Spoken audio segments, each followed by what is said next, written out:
It is May 10th, 2016. This is Mike with the Watchman News, and I am proud to be bringing back to you the No Holds Barred Show with Kathy Rubio. Our guest tonight will be Jim Willie, and let me get Kathy in on this right now.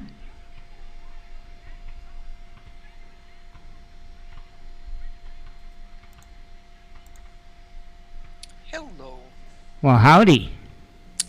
And how are you guys? I'm doing all right. I don't have Jim in yet. Are you ready to bring him in? No, I'm going to say hi to everybody before we get started here. Okay, go ahead. Hi everybody out there, and I'm glad to be back. Missed y'all. Have been watching in the background, seeing some of the things going on. Interesting. That's all I can say. Interesting. And I'm really, really glad that God has got me up and ready to go. I just have one hand here that's not typing very well because I don't feel anything in my fingertips. So I kind of slap it every once in a while and make it do the right thing. Because that's what it feels like you just got to reach over and slap it. Well, it seems to work, I guess. That's what Jen does to me. Wow. She slaps you in the head, though, don't she? Brain dead, you know? So anyway, I'm really, really happy to be back here. And I want you to know that this guy coming on tonight, he blew my mind today listening to him on one of his shows that he did. And so with that, I'm going to say we're going to have a great night. And let's bring him on. Alrighty, he said he's ready to go, so I'm bringing him on now. Okay.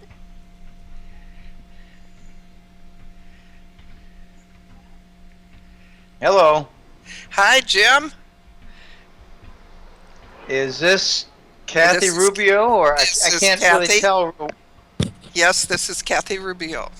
Okay, good. And I am so happy to have you, especially after this afternoon. I listened to your show that you did with Caravan to Midnight, and I got to tell you, Jim, I've been waiting for you for a lot of years. Don't know why I haven't had you on before, but you have validated for me all those really far-out thoughts I was having all these years and too scared to mention. Can you tell me, are we recording now? We are. We are, okay. It's good to know that. Yeah, we are recording. I'm sorry. Mm-hmm. Okay, I did the Caravan to Midnight, and honestly, the last time I did an interview with them, it went 2 hours and 15 minutes, and I was really drained. So we tried to limit it to an hour and a quarter that time today, and it went well. We covered a lot of things. I didn't know that it was posted so quickly. They promised me a link. I guess I'm going to get it very shortly here. I like to post the interviews on my Golden Jackass website when possible. But Caravan's a different system. They've got membership, and I actually have a couple friends who are members. So, yes, I have your list. There aren't many questions that you have provided me. Just details on the collapse of the dollar. Right. What I want to discuss is exactly what you were talking about on Caravan to Midnight when you did your 2 hour and 15 minute show. That had everything in it, and it just left me shaking my head. Well, I went overboard on that interview, and I promised and vowed never to do that again. Oh, well. Well, when you talk about the really sick side of U.S. politicians and bankers, think, for example, that Ted Kennedy, Senator of Massachusetts, now deceased, I do not believe that you should never speak ill of the dead. If they were sick people, spill it. Ted Kennedy liked to go down to the Mexican sex farms and have fun with little boys. Yeah. And he made sure that a couple of them did not talk afterwards by, a certain thing you do to the throat with a knife. We have a lot of very sick politicians running the United States, and Britain for that matter, and now the European Union. But I like to avoid the politics. I really do. I have a little rule that I live by. If I get a very political question, like for instance, what do you think about Donald Trump? I convert it into an economic finance question, like, how do you think he would react to the situation at hand? What difference could he make? Could he save the dollar? What would happen to the U.S. economy under his administration? So, you know, I'm a finance and economics professional. I was going to say expert, but I prefer the word professional. I got my expertise in certain areas, and I like to stick to my knitting, as my father used to say. I think my parents used to say, bloom where you're planted, Kathy. Bloom where you planted. Yeah, well, we've got a lot of little sayings that we live by, and many of them are quite wise. I find that the shorter the adage, the more meaningful it is. So I stick to my knitting.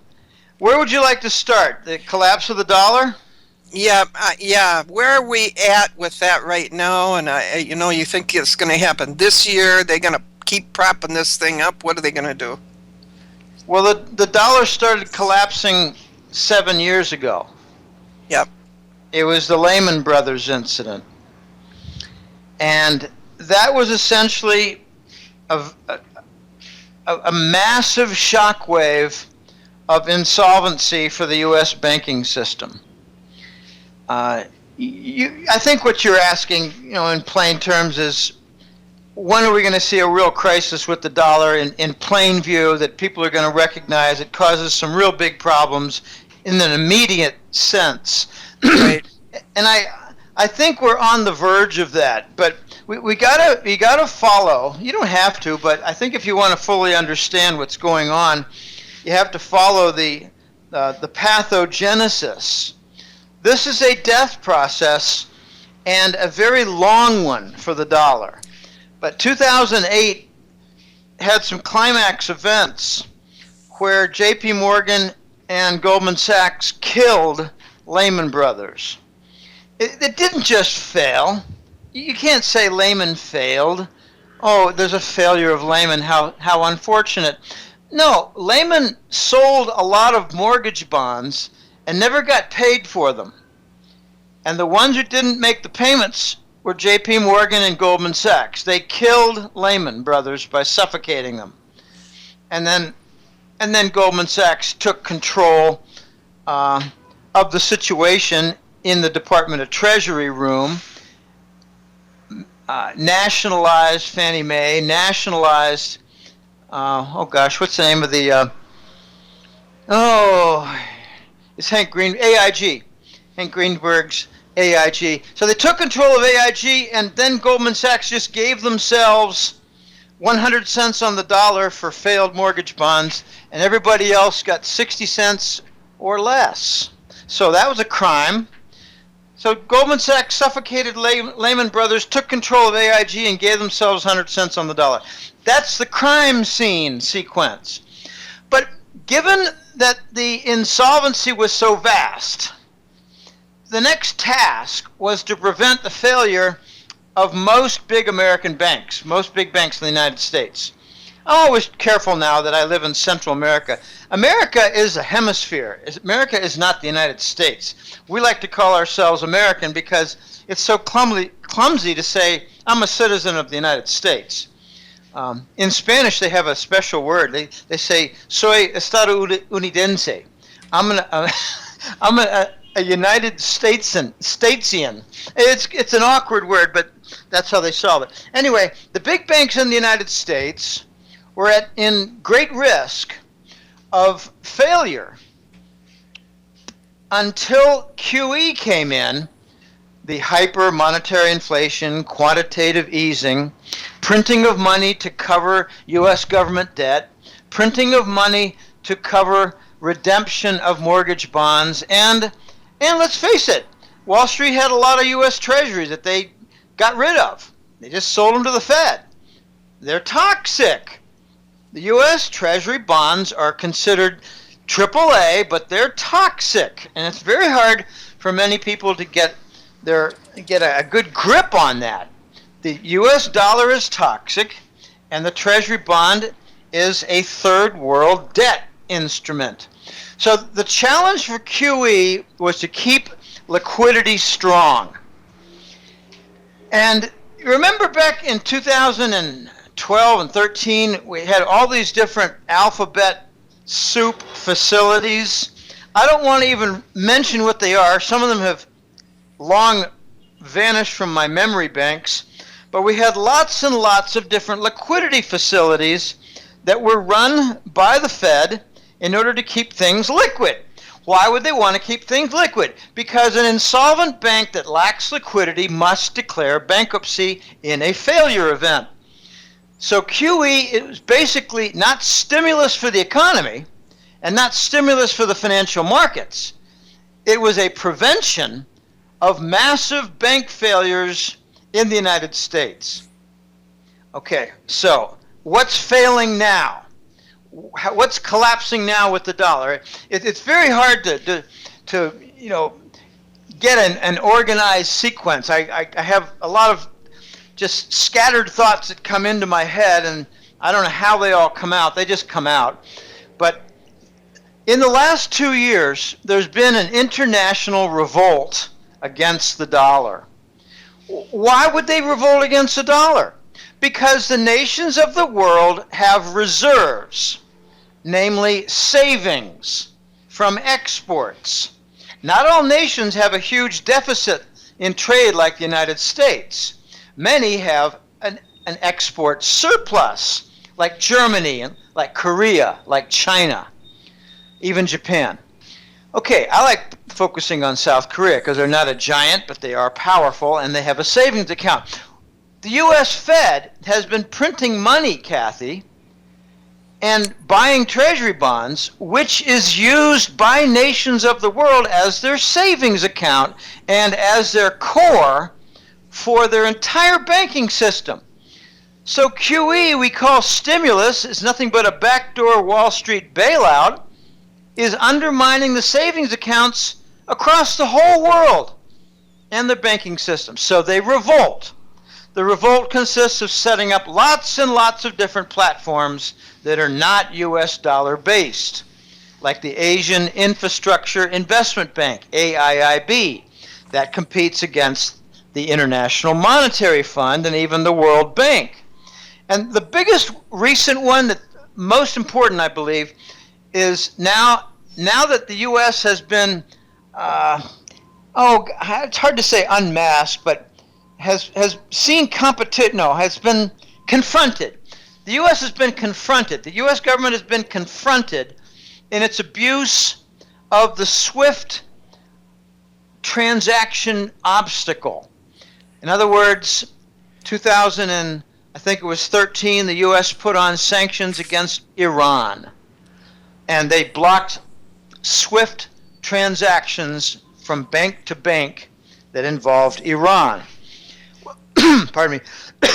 The big event that recently has happened is live successful testing of an alternative to SWIFT that the Chinese now have.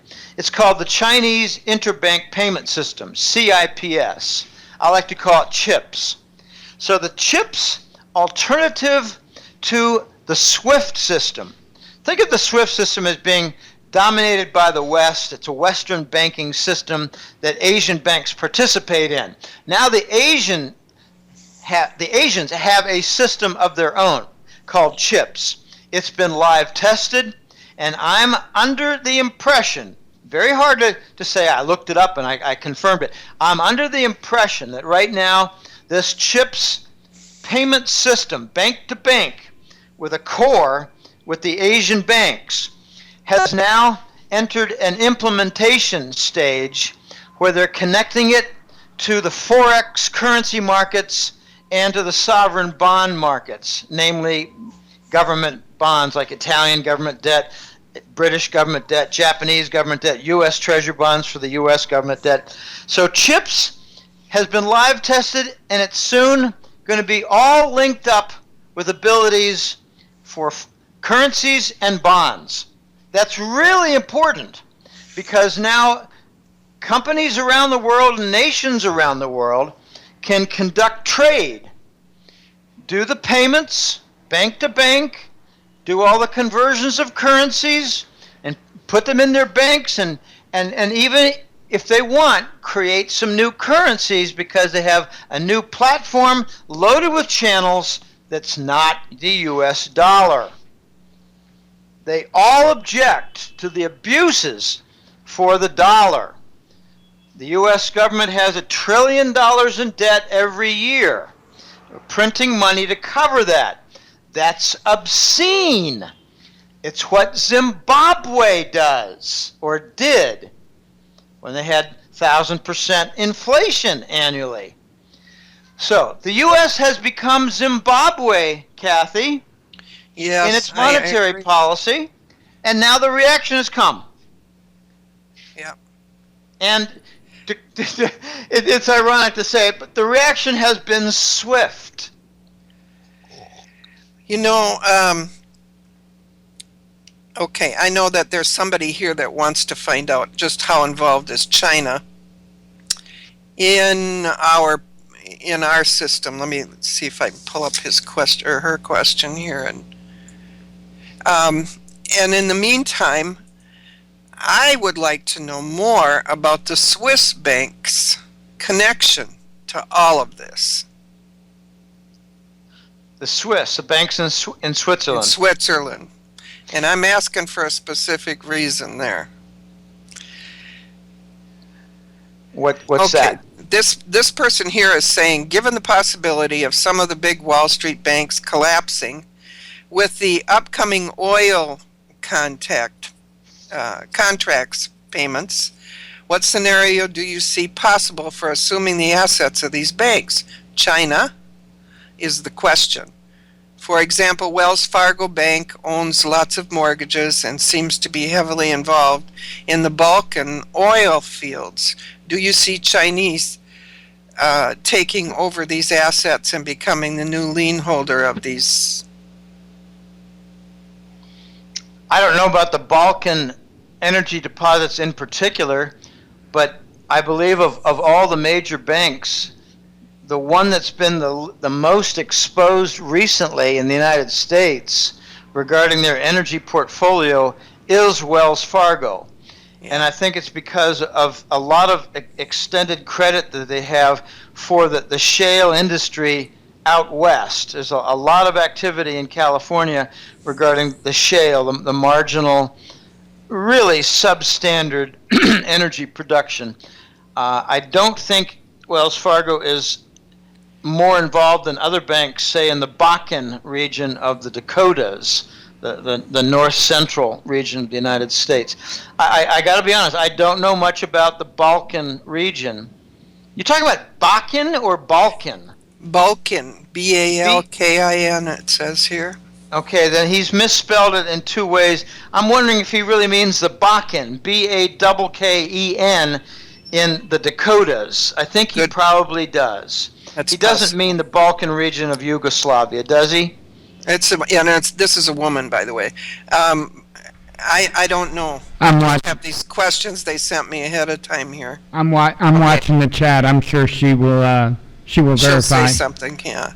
I'm guessing that she's referring to the Bakken region, B-A-K-K-E-N, in the Dakotas of the United States. Okay, what's more likely is that the banks involved in the energy sector are going to experience a death process. They're going to fail. The energy sector is just too big. And you can always say, well, you know, with a little more cash or extended credit, it'll come back. No, it won't. You're going to need at least a $70 crude oil price. And you're not going to get it.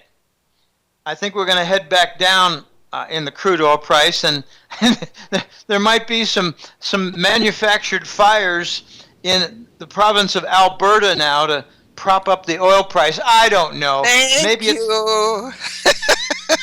That was another, you just validated another one of my... Well, there's a possibility, Kathy. This is very weird stuff.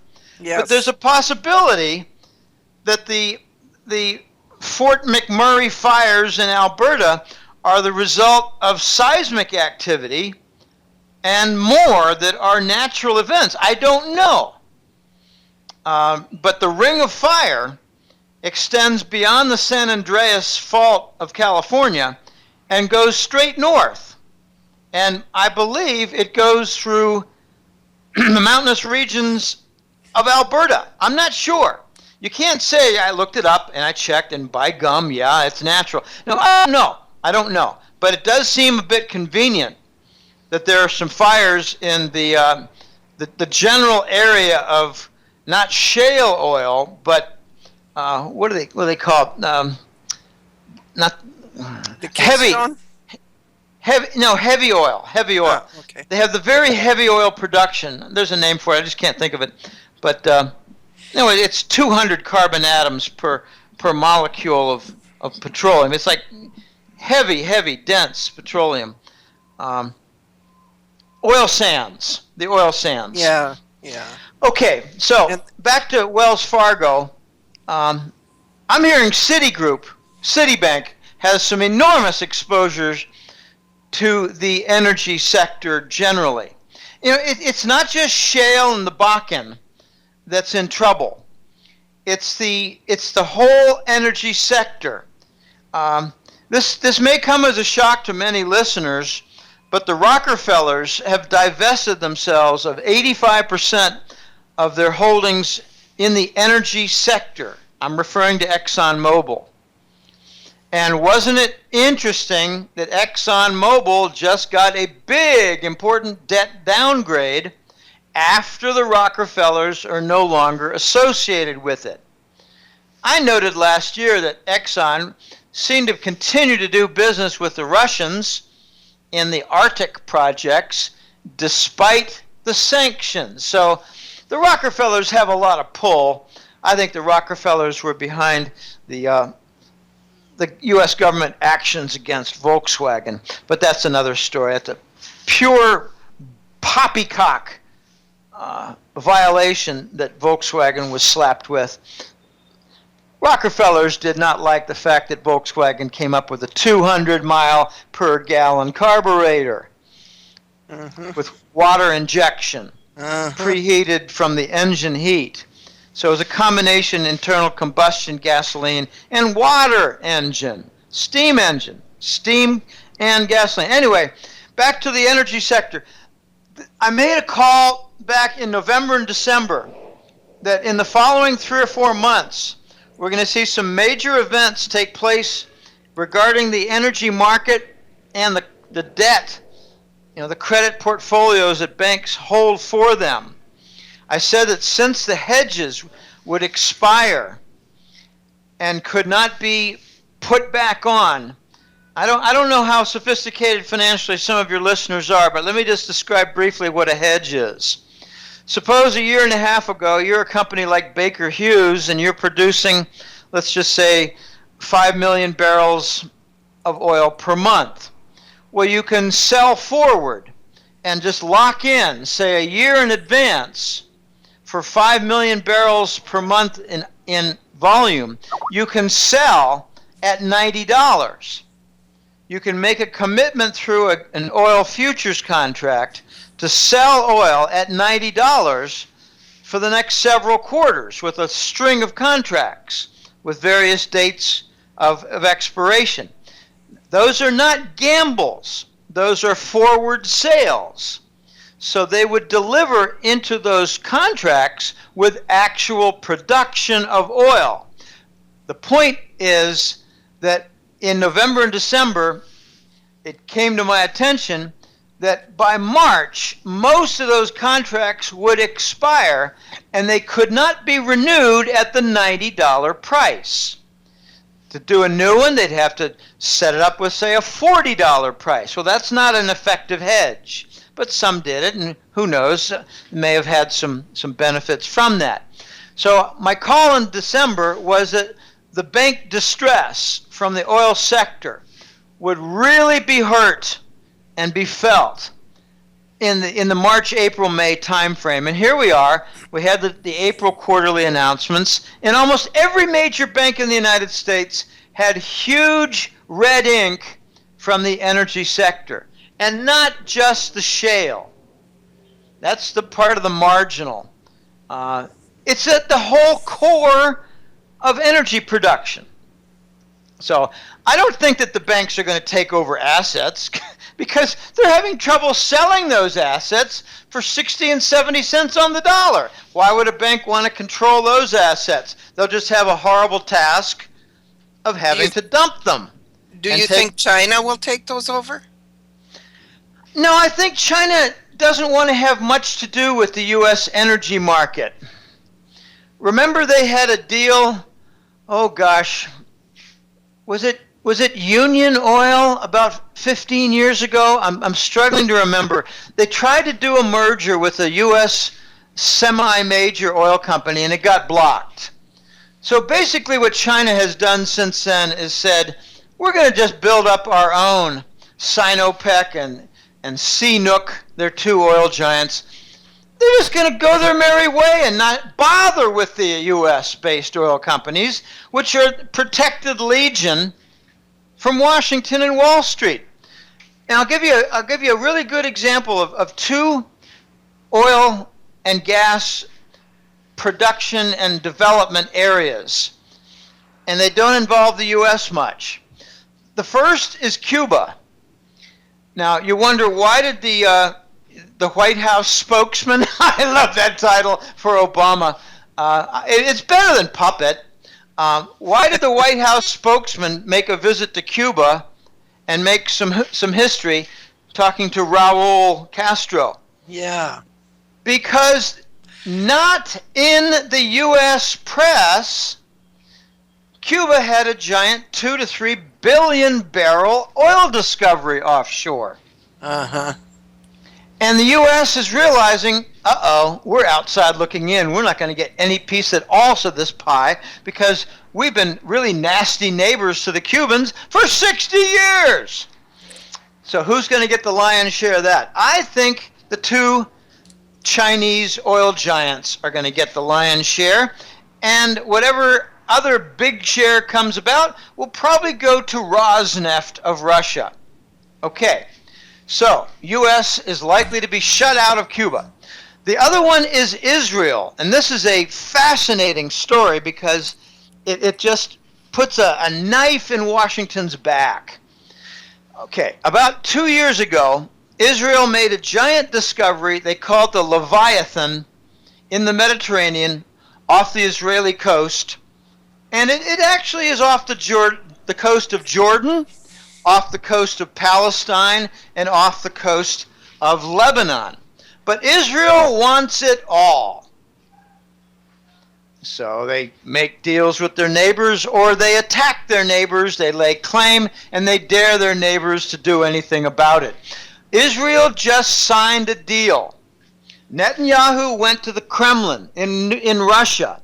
He just signed a deal with Russia and Gazprom to develop the Leviathan field offshore Israel.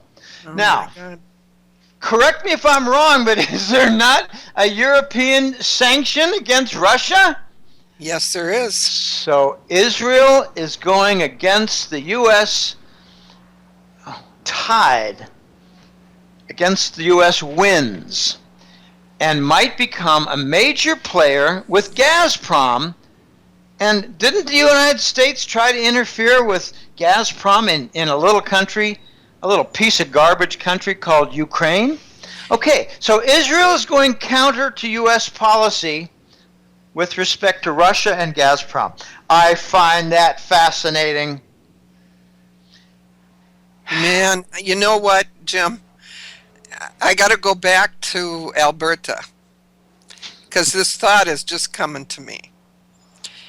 All these banks got debt, and any hopes of recovering debt might come through insurance payments.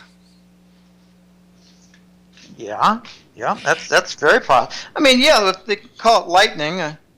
There's another phrase that goes along with the lightning, but I like to leave that alone. Yeah.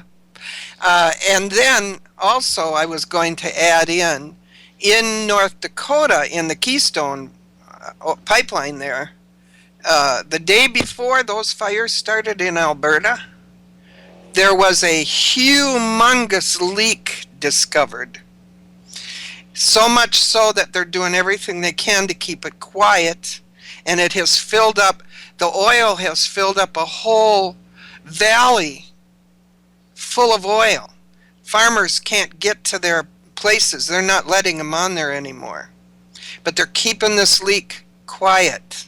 Now, where is that? South Dakota, roughly? That's in North Dakota. North Dakota, uh-huh. And so a day later, you got everything burning in Alberta because you got to get the distraction. You got to keep people's eyes off of there. Well, that makes some sense. If it was not geologically based, it makes some sense. Yeah. I don't really know. You know, I learned something long ago, Kathy. It's a really simple adage, along with the knitting and things like that. There are no billion-dollar accidents. So this is a multi-billion-dollar consequence. Therefore, it was probably human-generated by the corrupt individuals running things. Yeah. The corruption has gone way out of control. But can I point out some of the irony regarding the petrodollar and Sure. the oil industry? Yeah. About 2 years ago, it was quite clear that the Saudis were not going to remain in our camp for much longer. They were doing monthly, what I call love fest conferences with China. And let's face it, when you have QE, the hyper-monetary inflation, Zimbabwe African style, to defend the dollar, it invites a lot of consequences and a lot of reaction in opposition. It looked to me 2 years ago, 2014, like the petrodollar was going to die. And then we started hearing all kinds of stories about the vast apparatus of the petrodollar system, which connects through huge multi-billion-dollar contracts, the oil price with the dollar, the oil price with the euro, basically the oil price with the major currencies of, say, the IMF basket, which is the dollar, the euro, the pound, and the yen. Okay, so all these different contracts started to be dismantled. You did not see heavy demand for the dollar as the clowns who are spokesmen and economists, idiots in the United States and Wall Street and Washington. It wasn't from U.S. economy strength. It was from liquidation of multi-billion-dollar petrodollar derivative contracts. The whole structure for the dollar and its de facto standard in crude oil since 1973 was in the process of being dismantled starting 2 years ago. And that's what brought about the rise in the dollar compared to the other toilet paper currencies out there. Okay, here comes the irony. When the petrodollar standard went away and the petrodollar derivatives got dismantled and liquidated, the dollar went up, but because of the old connecting rods, the dollar went up, which forced the crude oil price down. Now, the Wall Street banks, big American banks, it's hard to call Bank of America a Wall Street bank. They're headquartered in Carolina, and hard to call Wells Fargo a Wall Street bank because they're headquartered in California. But let's just say that the very large U.S.-based banks suddenly found themselves having to deal with a collapsing oil price that was perhaps very much correlated with the rising dollar, which was extremely well related, strongly related, to the dismantled petrodollar derivative contracts. So, as Bill Holter likes to say, there was a global margin call on the dollar, and it resulted in what I think is better described as a short squeeze. So there had to be a tremendous amount of dollars made available, and it was done so with what's called the dollar swaps. We need some dollars to settle this huge contract with some banks in Paris. How do we do that? The dollar swap through the Fed. The dollar swap with cooperation at the Euro Central Bank. Okay, so artificial demand for the dollar, not based on the economy, but in liquidation of the petrodollar contracts. So, in a sense, seeing the end of the Saudi relationship, and I have much more to say about the Saudis, the petrodollar contracts went away, the dollar got lifted, the oil price went down, and the U.S. banks, which have been insolvent since 2008, are now slammed by their energy portfolios.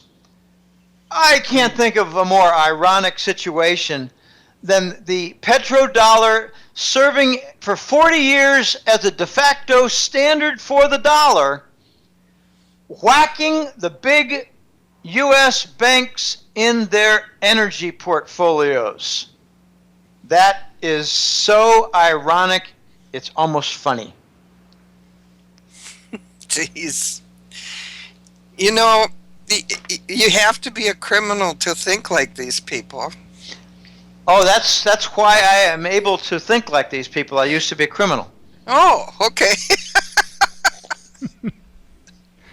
I don't mind talking about it because it was so long ago.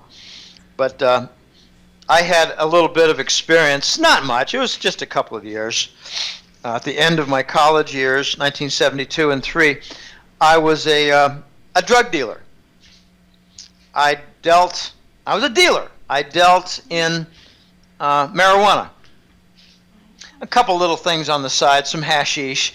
One time we bought a big block of hashish, and I'm not kidding. It was reddish in color, and it had newspaper wrapping from Kabul, Afghanistan, and we knew we had some good stuff.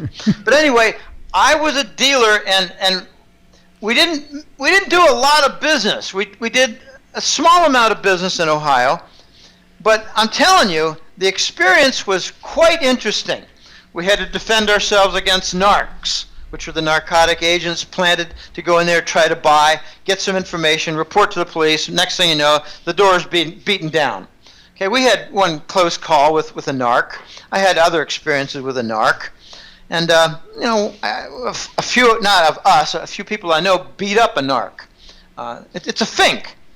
So at that time, The Godfather movie series was on. And I was fascinated by that, and I noticed they kill people who know too much, and things like that. You can't play in two camps regarding mafia because neither camp will trust you, and one of them will kill you. So very interesting things I learned, and I came to learn later when we were all done that our supplier was a moving van company out of Arizona. So they were moving Mexican weed for us, marijuana. And they use artificial floorboards in the moving vans. So, I learned a lot. And I learned how to think a bit like a criminal. And now when it comes to Wall Street, my first thoughts are not the legitimate balance sheet investment, redemption, and, accident. No, my first thought is, where's the crime? These are criminal enterprises. All of them. All of them. The big Wall Street banks, Kathy, have had $250 billion in fines and penalties and forced restitution in just the last 3 or 4 years, without a single felony conviction, without a single jail prison sentence imposed on an executive, and without a single executive from Wall Street fired. All the penalties have been paid for by shareholders. In other words, crime with Wall Street, I'm talking about bond fraud, I'm talking about fraudulent sale, misrepresentation of bonds. It is a mere cost of doing business. The consequences of fraud with fines and penalties, mere cost of doing business paid by the shareholders. Okay, so crime is just woven in. We call it too big to fail banks. No, they're protected criminal enterprises. You can't bring them down, you'll expose a lot of crime. You'd expose the fact that Papa Bush is using Bank of America for a private money laundering bank facility. Oh boy. So I integrate crime into my analysis. I got one little, this is a good, quick story to relate that exposes and shares with the listeners how I try to confirm with one source versus another. Because this is very difficult, and it's critical for a guy like me to validate the value of a source, to find out in my own mind and confirm that it's solid, it has integrity, I can rely on it, I can move on it, I can make analytic points on it, I can make forecasts on it. I stepped onto an elevator in September of 2010, and immediately a large fellow, stepped on, and I call him Cato. Cato was a neighbor in the same building. I didn't know him well, but I knew him enough. He was a friend of a friend. And Cato has experience with the U.S. military. A lot of years in the U.S. military. He did some projects for the CIA, deep cover stuff. They were hits, okay? He also has experience with Homeland Security. He has a lot of ears to the ground. Okay, I got on the elevator. He stepped on and he said, Jimmy, I want you to check something. Papa Bush last night shoved in $13 billion into Bank of America to prevent a bank failure of BOA. Check with your guy, The Voice, and confirm that, will you? Get back to me, will you? So I immediately got on my email, sent an email to my main source, I call him The Voice, and I wrote the following. A major U.S. elite figure used a Wall Street bank with a multi-billion-dollar bailout to prevent a failure overnight. Do you have any details? He wrote back 3 lines. Papa Bush, 13 billion, BOA. And I went, wow. Yep. So in the big upper avenues, upper channels of finance, these things are common knowledge and data. For the mere mortals and unwashed, we don't get any information unless we know someone who operates in those channels. And that's what Cato and The Voice do. So I walked away thinking Cato is independent of The Voice, but they're coming up with the same kind of information in details. And I've come to learn a number of things from Cato recently. Well, not so much recently. A year ago, he told me that central banks across the world were redeeming their treasury bonds with a 35% discount. So the debt default, Kathy, has started long ago for the U.S. government. After Lehman Brothers, I went out on a limb and said, in the next few years, look for the U.S. government debt default to happen. Of course, I'm called crazy. I love being called crazy because a few years pass, and then people say, gosh, isn't that what Jim Willie said a while ago? Yeah, so long ago you probably can't remember because you're senile now. No, I've been called stupid for thinking that the 0% policy would go on forever. I was called stupid when I said the QE that went into effect in 2012 would reach infinite volume and be forever. They're forever. We're not moving away from 0%. We're not moving away from QE either. We're stuck in the corner. I remember back then a lot of common sense analysts were saying, but it never really resolved anything. It wasn't a remedy for Japan. I said, well, that's not the point. The U.S. is desperate. We're facing debt default. We don't want illiquidity, so we're going to do QE to prevent bank failures. All the big banks from failing. And we can't move away from it because the interest rate swap derivative machinery is what keeps the treasury bonds alive. They're taking free money, shoving it into the big interest rate swap derivative machinery, and out comes demand for a 10-year treasury bond. Wow. They can't move away from 0%. They need it too much to make artificial treasury bond demand. No one's buying treasury bonds. We need to produce $1 trillion in treasury bond demand per year. So we're at the end. We're at the end game here. The end game started in December. This is the year. Do you Go ahead. think that is why they are out there in Oregon and in other ranchers' property where there's gold? Is that what they're doing? They're getting the gold out of there now? Well, I think you might be referring to the Bundy property. Is that No, what Bundy, but Oregon's got gold sitting on there too, and diamonds. I heard that the main target in Oregon is the uranium. The Clintons want the uranium Yep. to sell it to Russia. No, they Oh, already very sold it. good. I think they actually got paid for it already. Well, they've got to mine it first. I don't think it's all that readily available. I don't have a lot of details on that, but I do have a placard in my office. It's Hillary in 2016 for prison. Yeah, wouldn't that be wonderful? What a Well, dream. you know, it could happen, but I think much more likely is it should be forced to drop out. If she doesn't get forced to drop out, this is going to be a very sad chapter for the United States with not just a lesbian, but a Satanist Yep. and a traitor. Yep. So, lesbian, Satanist, traitor in the White House? I don't know. I just cannot imagine that happening. I got one question more for me personally, and then we're going to open up the lines and let people call.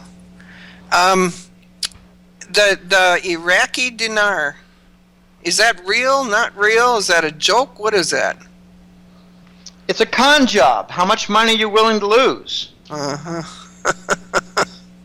Put up a few $1,000, you'll never see it again. But, you know, you might make $1 million. You'll never see it again. Uh-huh. Okay, I got some information from Cato. He told me a year ago the following people cashed out of their Iraqi Dinar investments: Hillary Clinton, That's right. Timothy Geithner, Mm-hmm. Hank Paulson, Yep. and a few others. Now, if those insiders believed that there was a bigger payday coming, would they have ended their investment? Of course not. And they all went over there on the same day on the same plane. Okay, that con job is done. Expect on the order of 95 to 100% losses on all those investments, including the Vietnam Dong. Now, I might be wrong on that. I've got a new contact regarding global collateral accounts, and he says there might be some redemption of these. I don't know. It could be that they'll just avoid the whole thing. I don't know, Jim. That's what he told me in February, and I'm going to have a renewed conversation on that. But my opinion is it's a total loss. Yeah. It's a con job, and it was very well done. Yeah. One of the reasons why I believe it'll never be redeemed again is that the Iraqis have gone way overboard in counterfeiting that currency. Yeah. So if there is any attempt to do a legitimate redemption, it'll have to be done in the face of something like tenfold counterfeiting. You're not going to get a big payday when there's so much counterfeiting like that. Yeah. Okay, Mike has a question for you, and then we're going to start taking calls. So what's the phone number for them to call in on, Mike? Let me get it up on the screen here. Alrighty, phone number's up on the screen. You want to read it for the others to hear it? Yep, it's area code 605-562-3140, and the call-in code is 529582. Okay. And your question? Yeah, it's kind of one of those common sense dough kind of things. Why are we playing this game? Because the way I see it, they're claiming all these countries are so much in debt, okay? But it's not so much that they're in debt to each other, they're just in debt to these global banking systems. So why don't we just tell the banks to, okay, why are we possibly going to go to war with Russia and China? Why don't we go to war with the banks? Because the banks are in control of the militaries. Thank you. Who do you think organized the Ukraine war? Yeah. Jacob Rothschild. Yeah. Jacob Rothschild owns most of the central banks. It's worse than that. Jacob Rothschild's grandfather organized the Bolshevik Revolution in Russia. And before the revolution took place, he convinced the Tsar to lease his gold and put him in safekeeping in France and England. It has never been returned. And now Putin wants the return from the Rothschild central banks of the Russians' legitimate gold hoard. So therefore, the Rothschilds have ordered that we go to war with Russia. To say that we should really go to war with the banks is indescribably naive. How do you go to war against the banks when the banks control the militaries? Now remember, Iraq announced that they were going to sell oil in euros, and a year later, after Saddam boasted of that, we went to war with the U.S. military, going against what was very much contrary to the U.S. bankers. So the owners of the banks decided that we would go against Saddam and have a war. Who controls the militaries? The bankers. And lately we're getting a real sideways action regarding ISIS, because that's a different kind of banker war. That's a narcotics banker war. So we can't go to war against the bankers any more than we can have a successful movement like Occupy Wall Street, which the bankers told the FBI to consider a terrorist organization. So it was infiltrated, it was obstructed, and it was driven out of the Manhattan parks. Now, of course, they had a lot of refuse and excrement, but why didn't they put in porta potties? Because the bankers wanted them to make a mess so they could kick them out, and the public would say, well, they got kicked out because they were making a mess. The bankers didn't help anything. Of course not. Why should they? The bankers always conduct the wars. Let me give a simple example. Suppose you have two regions of nations that hate each other and just have a lot of natural animosity, distrust, fraud, some criminal actions between the two. The bankers set up a war where region A opposes region B. Another group of bankers, but it's the same big banker family, finances the region B for their war against region A. Well, the war takes place, and this might not come as news to most people, but during a war, there's a lot of destruction of assets. So the bankers then take control of region A, and the bankers then can take control of region B after the war, when all the debt is due and it is defaulted on. So who wins in wars but the bankers? Therefore, the bankers invest in war. Mm-hmm. The bankers are major shareholders in the U.S. military contractors. Yeah. War is good business. When you have destruction of economies, the banks go in and lend, so it's not just a default on the loans before the war, it's a new set of loans after the war for reconstruction. Banks win in all wars. You don't go to war against the banks. It makes absolutely no sense in the world we live in. And Jim, how many of our congressmen and high-up people in the White House own stock or own these banks? Oh, I think it's all very well integrated. I don't think the politicians own bank stocks as much as they receive enormous bank campaign contributions. And there's a little story regarding that whole phenomenon that makes a lot of sense. Following the Lehman Brothers incident in 2008, early 2009, there was a tremendous movement in Congress to bring about financial regulation. And they came up with the Financial Regulatory Bill, also known as the Dodd-Frank. Mm-hmm. And I watched this very closely. At first, it was a noble cause. And then Citibank and JP Morgan started using their leverage with campaign contributions to both Dodd and Frank and the committee members on the House Finance Committee.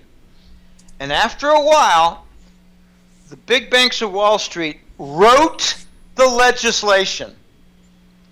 There's no way the U.S. can do reform because the banks are too involved in every phase.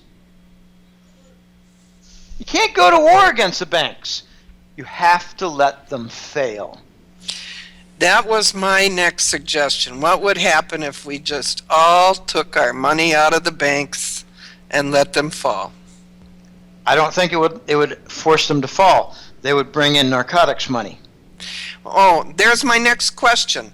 Honduras. Why did Obama send special forces into Honduras February 21st? And they're still there. It's an important narco-trafficking center. Yes, it is.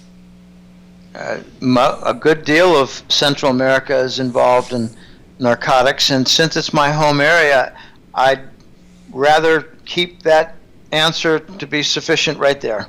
Okay, I understand that. I lived there 12 years. So where did you live? I was in Honduras in Danlí. Oh my goodness. Right on the border, yeah. For Nicaragua. So I had a clinic in Nicaragua and I had a clinic in Honduras. And then I traveled all over Honduras and worked in the prisons. So I learned a lot. Wow. Good for you. I wouldn't I wouldn't go anywhere near that. No. I felt safer inside those prisons than I did outside with them cops. Yep. Yeah. Anyway, do we have any callers, Mike? No, not yet. I was hoping Commander Zoe would call in. Yeah, she could ask her own questions, because I see a lot of questions that could be coming up here. So do you see war? Do you see a world war coming, Jim? We've had a world war ever since Lehman. I don't understand why people ask that question.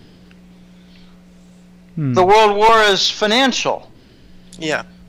The Ukraine war is financial. That's to prevent Europe from joining economically through energy pipelines with Russia.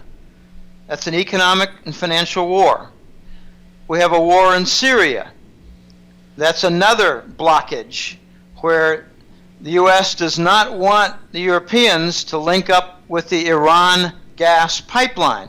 So if you have a constant war in Syria, there will not be any construction effort to continue the pipeline and reach the Mediterranean.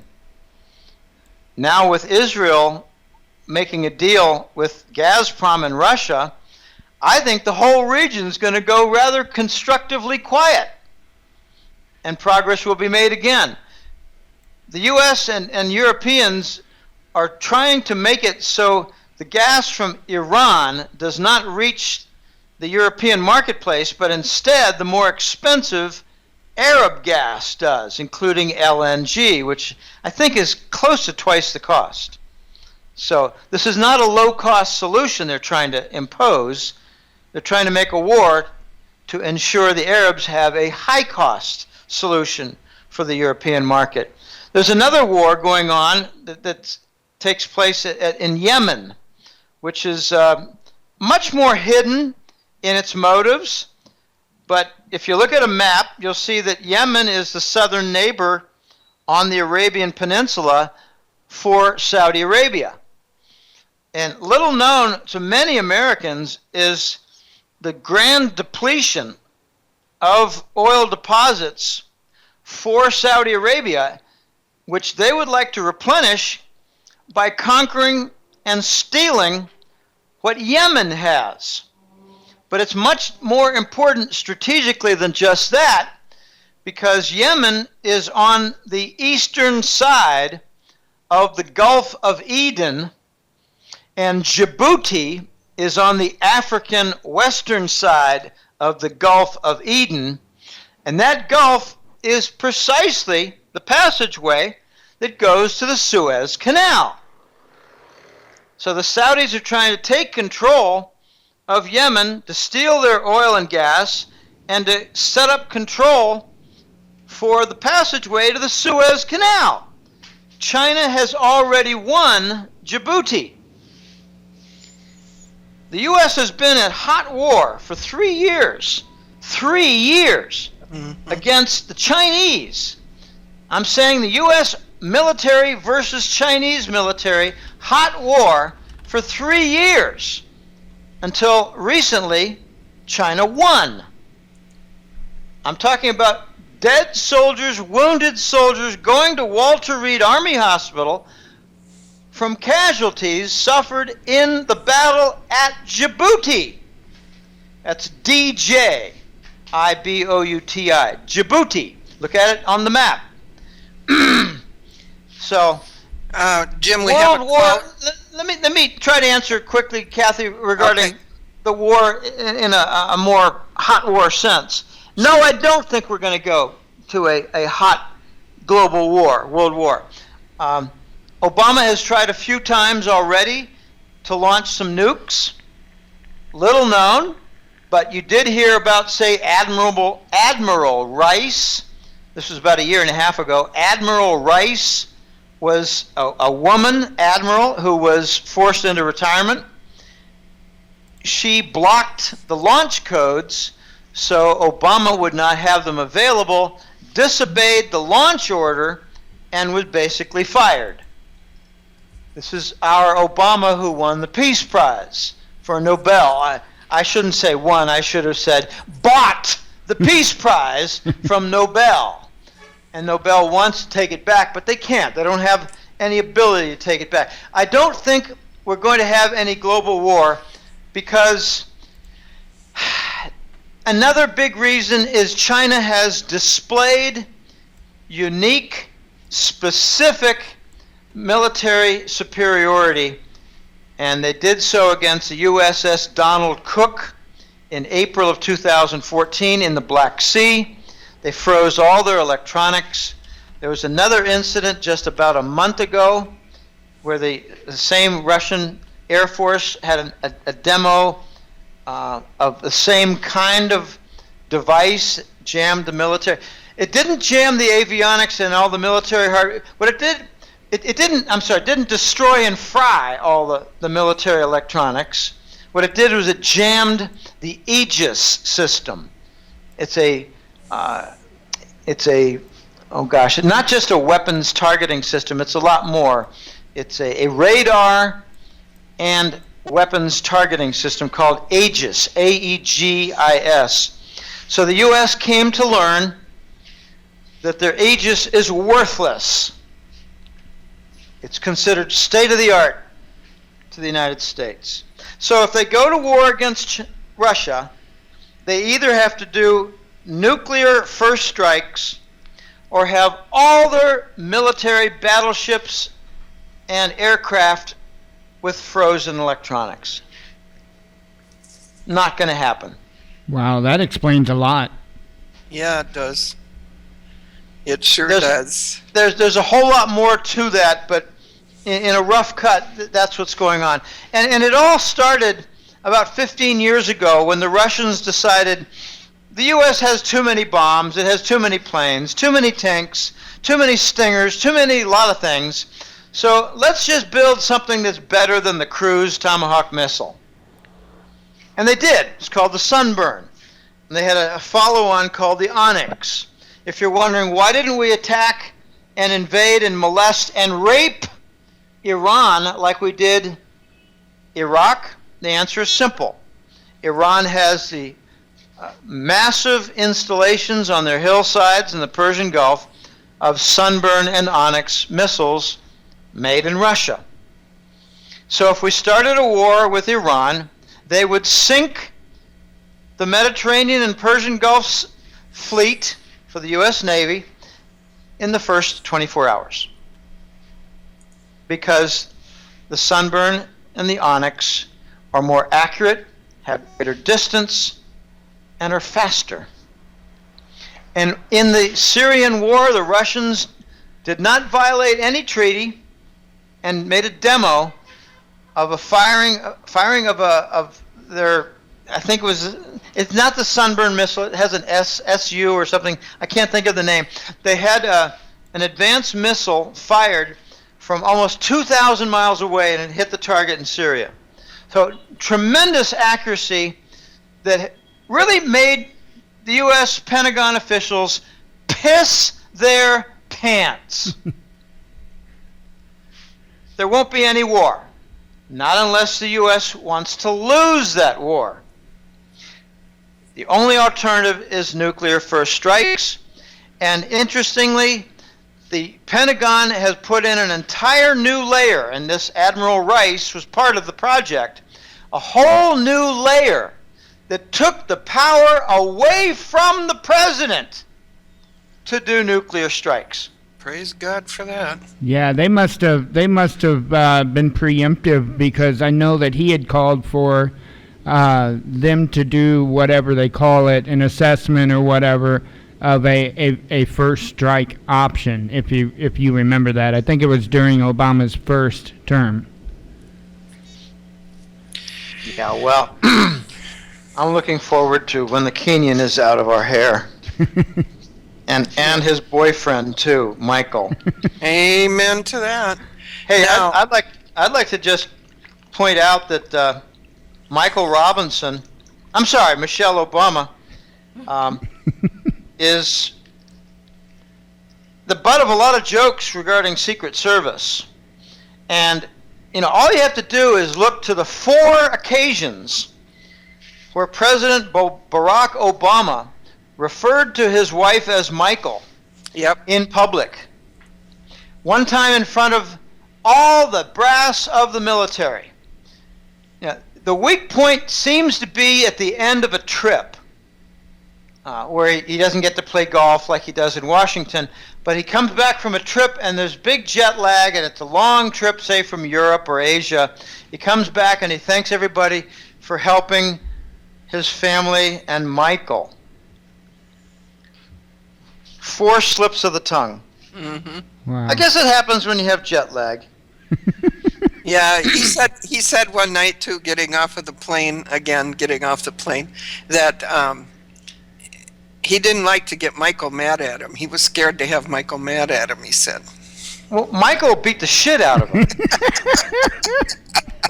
like he did Senator Harry Reid. That's right. Wow. Yep. Okay, we have a caller holding. Or do we still? Yep, we do. Okay, let's bring him on. Or her. Area code 707, you're on. Go ahead. Hey, hi, can you hear me okay? Yes, hear you fine. Good, my voice is working. Hey, Dr. Willie, this is Dr. K, how you doing? I'm kind of like a Cato in your parlance, but I don't have much fiscal acumen, so hopefully these questions aren't too stupid. Given that the banks might fail, the big Wall Street banks might fail, a lot of them have mortgages and loans.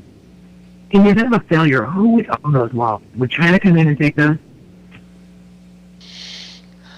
That's a very good question. I think a tremendous amount of the home mortgages in the United States market would somehow find their way into Fannie Mae and the FHA, the Federal Housing Administration.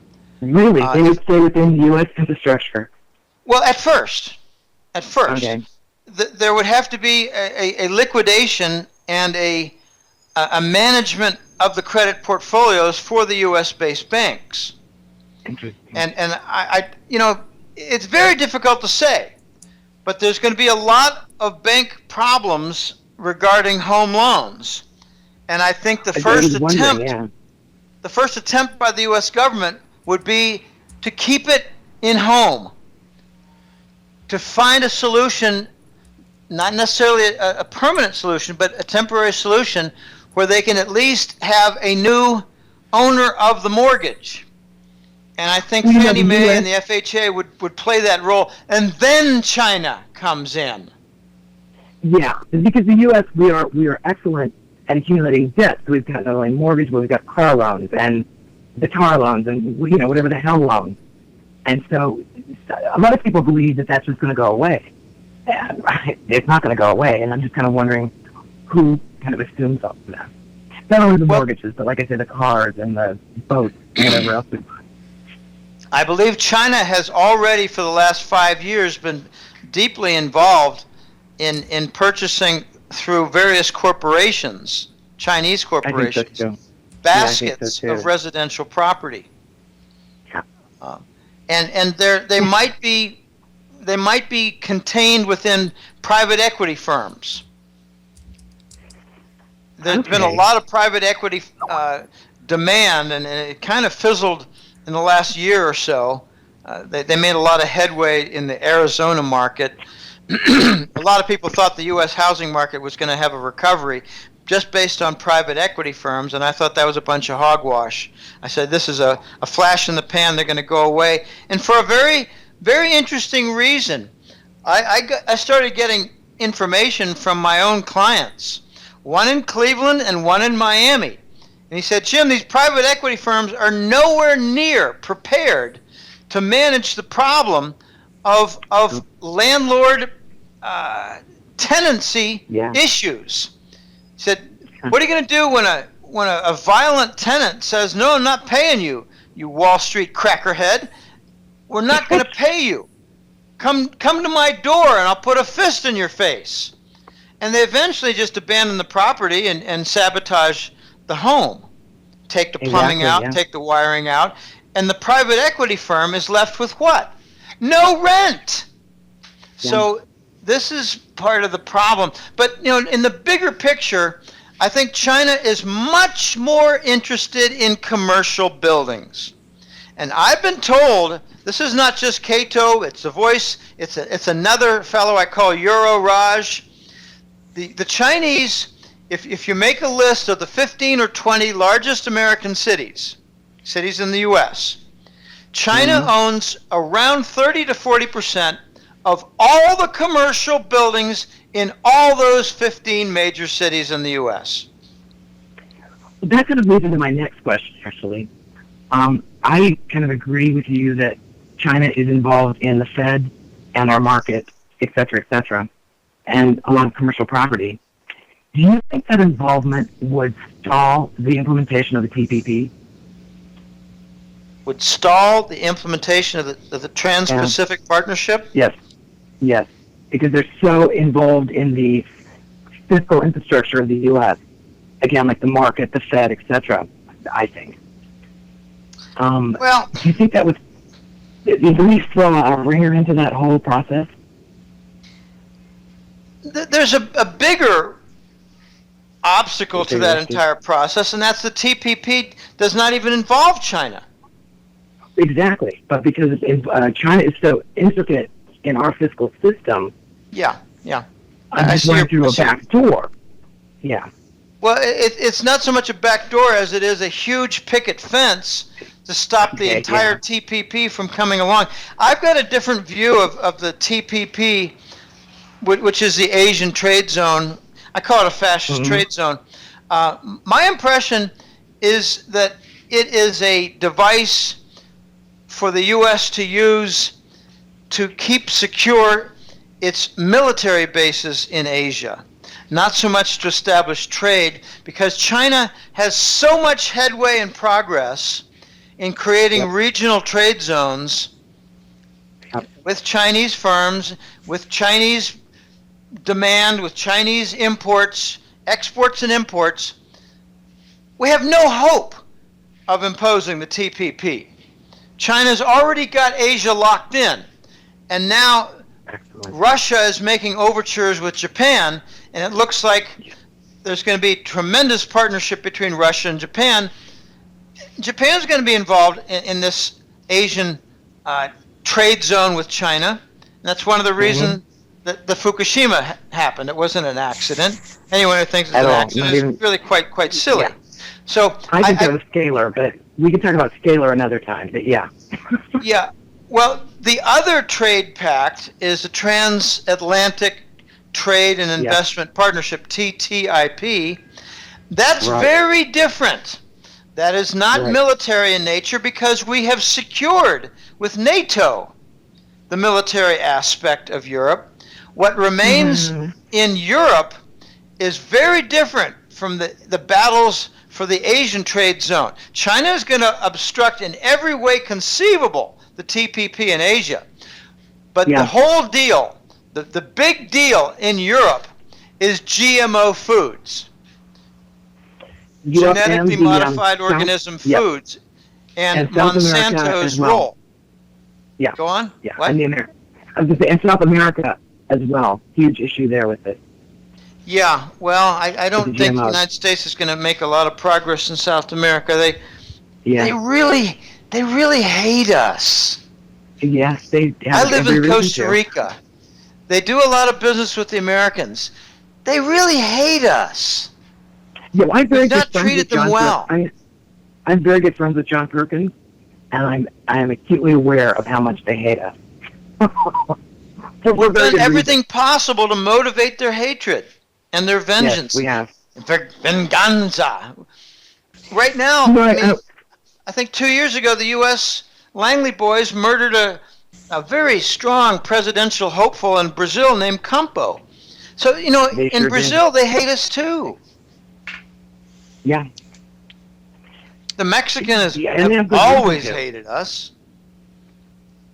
It gets very messy. I wanted to confirm your information on Admiral Rice. I was on board at that time. I didn't realize that was out there in public knowledge. I was surprised to hear you even talk about her. And I was actually there that day. And so I'm just concerned. And I could talk to you about the whole war theater for hours and hours, but that's not what we're talking about here.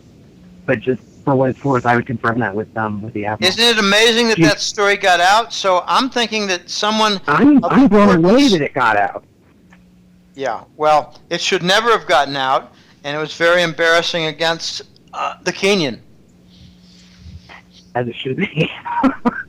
well, and you've got the whole McCain thing going on too, but like I said, that's not what this whole show is about, so I won't go off into the... Well, I'd like to see war crimes being charged against some of these people, including those who got the Nobel Peace Prize. Amen. By a legitimate court, not just the Indonesian people who bring up people all the time, but by the actual legitimate court. I think that would be great. Actually, my last question then was, if the U.S. had to go to a Scheich dollar, as you call it, which I love, do you think the SDR is going to be the replacement? No, of course not. Really? Okay. What would we do? Okay, let me try to explain something that's straight out of the Austrian School of Economics. It is an expert school of thought and economic principles. It has a main tenet that you must have sound money in order to have a strong economy. Okay, but there's what I call the corollary of the Austrian School of Economics, the corollary of sound money. And that is, if you have a failure of the currency system because it's not backed by assets such as gold and silver, then no paper solution can be a true remedy in its replacement. The SDR is nothing but the dollar, the yen, the euro, and the pound. And now and then it's you got won in October. Now you got the RMB. Yeah. So when people tell me, "Gosh, Jim, isn't China selling out to the RMB, selling out to the IMF?" I said, "No, they're invading it." Yeah. Yes, exactly. Yeah. Okay, so if you have a solution, supposedly, okay, let me just let me suggest what they might propose. They might say the U.S. what your thoughts are. They might say that the U.S. Treasury bond can no longer be used for core reserves within the global banking system. They must be the SDR bonds that include now that fifth currency, the Chinese RMB. Okay, does that fix the debt problem? Does that fix the bank problem where they're insolvent? Does that fix Italy where they're their non-performing loans are on the same order as their gross domestic product? Does that fix Spain? No. Does that fix Deutsche Bank? Does that remove the derivative problems from the Western banks? Is that going to save Royal Bank of Scotland from going down? Is that going to prevent HSBC from its deep exposure to the gold world? Oh my gosh. No, you cannot fix a paper currency failure with a different paper currency structure. It has to go from paper to metal. So that's probably what all this resource BLM bullshit stuff is about, is because, the IMF came out in, 2010 and said you can now monetize against what's in the ground. You don't have to have it extracted. So now these resources, I know, huh? So all these resources now that are in our Western states, you can monetize those and they become something you can actually use. I'm guessing that's what the whole BLM thing is about. Well, that's what we say backs up the dollar right now in the U.S. government accounting. Deep storage gold is what it's called. Deep storage gold? Oh, okay. Well, if you look up to see in the Department of Treasury and their official listings of reserves that back up the U.S. dollar, you'll see 8,500 tons of deep storage gold. And that's what that is? Yes, unmined ore in the mountains, just like exactly what you're referring to. I didn't know that. Yeah. I didn't realize that was the reference. Deep storage gold. Yeah. It's kind of funny. Oh my God. And it's probably mostly in Nevada, but, they haven't done an audit in 40 years. I'm told, I've got one, he's a member of my colleague team. I call him George of the Comex. He has over 10 years experience as a logistics expert from the Comex. He said to me something back in 2011 or so. He said, Jim, you might find this interesting. I had a best friend when I was working at the Comex, and I don't remember his name, but he said he went on to take on a different contract of security for all of Fort Knox. And he said, Jim, you want to take a guess what's in Fort Knox? I said, I'd love to know. What is it, a lumber storage center? Cement? He said, no. It's a nerve gas silo. Warehouse. So we've gone from a gold-backed dollar to a nerve gas-backed dollar. And then I asked the voice, really, in all of Fort Knox, what's left? And he said, I'm told 1 or 2 barrels, like a barrel of oil, I think it's like 60 gallons, 1 or 2 barrels of old gold coins. Wow. And I said, well, let's do a rough calculation of what that might be worth. And he said, oh, it's kind of easy, maybe $1.5 billion or $2 billion. Wow. And normally, way back when Fort Knox was real, it held about $500 billion worth of gold. I mean, the people in Kentucky know so well that Fort Knox was raided, and from a very interesting manner.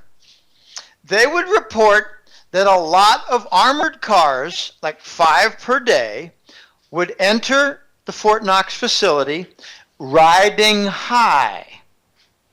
And they all left riding really low. Yeah. So they came in empty, they came out full. They each probably carted off, 10 tons, 8 tons, 6 tons, I don't know exactly, but tonnage. And we were told that it was moved to West Point in New York because it would be closer to Wall Street. Why did it need to be closer to Wall Street? Because they were raiding it and selling it with what's called the gold carry trade that Robert Rubin put in. And that basically says, we'll make the lease rate on gold 0% and make it real easy for these criminals to dump it on the gold market, while on the other side, they're long the U.S. Treasuries. So the dumping of Fort Knox and its gold accompanied in the same time frame the move from, 12%, 10.5%, 11% on the Treasury bonds, all the way down to 6%. That gigantic rally that we like to give the criminal Clinton credit for, with that decade of prosperity that I prefer to call the decade of stolen prosperity. They stole the gold market. They stole the gold reserves. And they use it to buy Treasury bonds to bring down the interest rate.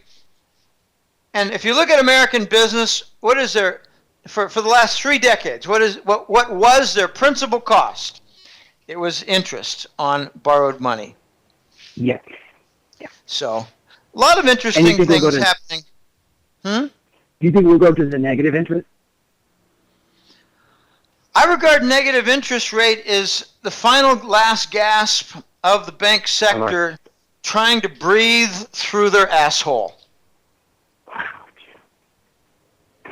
And the next thing they'll probably do after breathing through their asshole would be to call human excrement industrial production.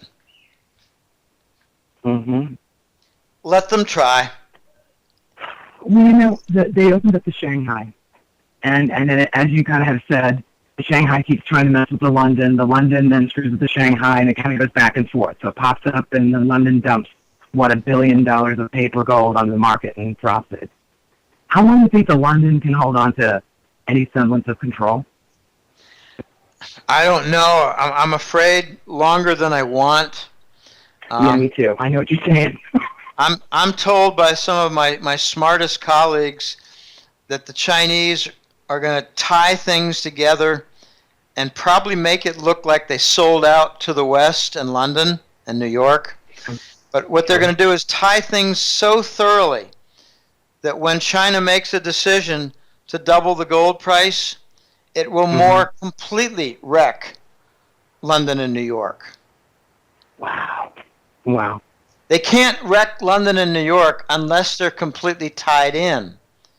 And while they're tying in, they get the criticism that they sold out. It's kind of interesting how it works. So you're saying that until they tie in the SIPs, etc., they really can't do much?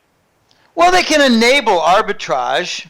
They can make it so that a lot of big parties and participants can buy the cheaper London artificially low-priced gold and sell it in Shanghai. But I don't think that's going to be all that simple an arbitrage to pull off. And besides, I don't know that London has much gold left to arbitrage. So why would you try to set up arbitrage when London doesn't have much of any gold left? The Voice was a key player from March of 2012 to the end of 2014 in forcing the drainage of 1,000 tons per month of London gold. Oh, my God.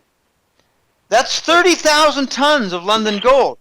London didn't have that much gold, so London was the passageway. Where did the gold come from? Well, I have a pretty good idea. And the Voice said, yeah, it's probably true, Jim. Where else could it be? It came from the Vatican, and it came from Basel, Switzerland. And Basel told them, we're not giving you any more of our gold. So it stopped, and the next thing you know, LIBOR scandal began. Next thing you know, the gold fix became stripped from London. Who did that? But China. I think China is going to enlist Deutsche Bank to be a member of the Shanghai Gold Fix. You know, Merkel has been flirting with that for a while, I think, so who knows? Yeah, well, I mean, Merkel, because of Germany's, Merkel's a puppet, but Germany's been flirting with. I've got some information from a very high-ranked German client. He said, don't ever mention my name, okay, or description. And he said, I got something to tell you about Merkel. Merkel is anxious to get out of office and take a very seriously high post in the United Nations. That's what Merkel wants. I said, what, Secretary General of the United Nations? Or say German ambassador? And he said, I don't know. I think she wants the UN Secretary General. I said, well, don't you have to be African and a nobody for that post? And we laughed, you know. Tim, thank you so much. I really appreciate it. I love the hat trick letter, and I think you're a genius, and I really want to thank you for taking these questions. Thank you so much. Okay, well, my pleasure. Hey, thanks. All right, bye-bye. Well, that was a rich series of questions. Are you there, Kathy? Here I am talking with I'm on mute because I was coughing back here. It has been such a pleasure to have you on, Jim, and yes, it was wonderful questions. We have a good audience. They're smart. And, here's my last and final question. What should we, the people, be doing to get ready for this collapse, and when do you believe it will come? Well, I think the collapse began in January, so it's not like a future event. It's a very detailed, complicated, intricate process that's not stoppable. But when will some climax events happen? I don't really know about when, but I'm thinking that a couple of very key events are coming up. Like the Saudis announced that they accept Chinese currency for oil sales. That'll be the final nail in the petrodollar coffin. And when they do that, I think we're going to see some murdered Saudi high-ranking royals. Murdered. That'll be the vengeance from Washington. It's what we do. We're the exceptional nation. How we're exceptional? Corrupt and violent. That's how exceptional. But what can individuals do? Well, let me just point out a very simple investment scheme. You buy low and sell high. Now, that is not typically what American citizens do. They buy high and they continue to buy higher.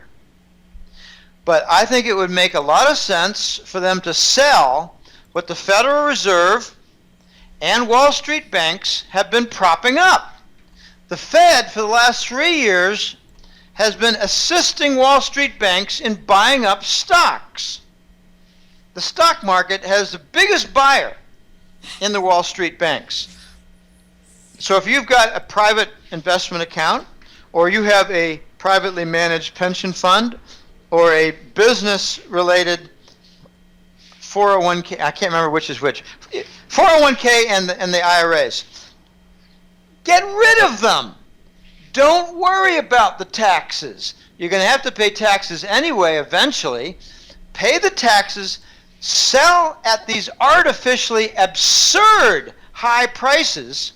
Since when, after 7 consecutive years of recession, should we be having highs in the S&P stock index?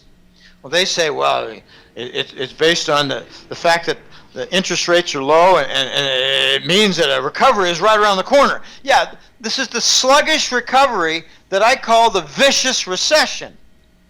We've had a recession of 4 to 6% every year since Lehman Brothers. I know that sounds very wild, but I can back it up. So I would advise people to sell their stock accounts, sell their personally managed pension funds, get rid of them at these artificially high prices, and buy low at the artificially low gold and silver prices. And stay away from the exchange-traded funds, GLD for gold and SLV for silver, because they are run by Wall Street and they are full of fraud. There's no gold and silver behind them. There's just promises that are empty. You've got to get out of your paper assets. Yeah. The bank CDs, get rid of them and buy gold and silver, and do your dead level best to have your gold and silver account outside the United States jurisdiction. It is possible. Gold money is one, bullion vault is another, but you can there are lots and lots of places where you can buy the gold and silver. Buy the coins, buy the bars. There's a statistic that's astonishing. Compared to last year and the previous year, the U.S. mint silver coin demand is up 7-fold. So get on board. People are waking up. Get on board. I asked the Voice, I said once, this is about a year ago, I said, when clients ask me what percentage should I buy in silver as opposed to gold, I've been telling them 80% silver, 20% gold, because central banks own no silver and industry demands a lot of silver. So silver wins in supply, silver wins in demand versus gold. I think 80-20 silver emphasis is best. What do you say, sir? And he says 90-10 silver. So, you go to these gold and coin shows, gold and silver coin shows, they've got very little supply out there. They got, a lot of older coins that are interesting. There's a lot of evidence now that this silver demand, it's almost a silver rush, is making some impact. We're seeing the commemorative, how should I say it, slightly older mint coins. I'll give you an example. It used to be that, say back in 2013, you focus on the 2013, 2012, 2011, all the way back down to maybe 2007. They had roughly the same pricing for the silver 1 ounce coins. That's not the case anymore. Here we are in 2016. Anything more than 3 years old has an additional premium on it. They're worth more. That's never happened before. So we're starting to see a graduation in pricing for silver on the mint coins. And I personally like I recommend the 1,000 ounce silver bars. They're big. Yeah, they're big. But you can carry them around. I think they're going to be wonderful. Okay, there's a new wrinkle now in the silver market, in addition to the 7-fold increase in mint coin demand. It looks like J.P. Morgan might have been hired by China to replenish the Chinese silver stockpile. Really? All the indications are there. J.P. Morgan's vault has grown tremendously. Their contract commitments have grown tremendously. And just take a look at the big events in the last couple of years regarding J.P. Morgan. A Chinese property conglomerate bought One Chase Plaza, the headquarters of J.P. Morgan. They also bought the gold vault that connects underground with the Federal Reserve. So the Chinese basically raided and bought J.P. Morgan. Now I think they're using them. This is very important. I think silver's going to break down the wall. Silver might force the Comex to shut down. Do you expect any kind of a false flag event in Chicago where the Comex just happens to be? I don't really know. It depends on how desperate they get. They might. There's been a number of J.P. Morgan fires. There was a fire in Houston a few years ago. They had another fire elsewhere. I can't quite remember. They might. And I don't care what it takes to shut Comex down. If it takes a fire, let it be a fire. Just let it shut down. I mean, they're running a fraudulent business. You can't have gold futures contracts without the delivery of gold. Can you imagine what would happen if you had home purchases and delivery of keys to your home that you purchased, and you went to pick up the keys and they said, no, we're going to give you cash value for the home, but don't worry, you can go out and buy another home. You won't get keys for that either, but you can buy another one. It's absurd. So the contract fraud is what could bring down the Comex. It's just a matter of time. There's no law enforcement here, none at all. Do you believe Don't that even all think this there's going to be law enforcement? Do you believe that we're going to go with Social Security and programs that help the poor? Will we keep going with this? I don't think so. When you're bankrupt and in debt default, Exactly. you stop a lot of these things. So will that be the first thing that gets stopped before the banks fall? Oh, I don't know. I think what might come first is a much more widespread raid of pension funds to finance the government deficit. There's approximately $1 trillion put into pension funds. I'm not talking about corporate pensions. I'm talking about private pension funds like 401k, IRA, KEO, the three private. They're roughly $1 trillion a year. If you force that into special treasury bonds, bingo! You solve the government deficit, but you don't fix the trade deficit. It's still $40-something billion a month, which is about $500 billion a year. So when they introduce a new currency for the U.S. only, domestic only dollar, they might solve the government deficit by confiscating or redirecting the private pensions into special treasury bonds, but they're going to have to deal with the deficit on the trade side that, if not addressed, will result in tremendous sequence of new Scheist dollar devaluations. I'm thinking of around 80% in 2 to 3 years. So do you think that we have 2 to 3 years before we fall down completely, or 2 to 3 months? Oh, I don't know. Very difficult question. I think in the next 2 or 3 months, I like to say, but that before this year is over, in the next several months, it would be quite clear that the dollar will not survive. Not in its present state. What I think is going to happen is China is going to take control of all the rules, regulations, and movement of dollars internationally and force their conversion into other currencies that might be launched. And there might be a period of say, 6 months, 12 months, 18 months for internationally held dollars to be converted. Now, distinction. Internationally held dollars. I'm talking about dollars in Panama, Costa Rica, Hong Kong, Switzerland, Singapore, elsewhere. Internationally, outside the United States, those dollars will be forced in time to convert to some other currency, like a new currency. And dollars held inside the United States will be forcibly converted instantly into the Scheist dollar. I just don't know for sure what the Scheist dollar is going to look like. There are a couple of options on the table.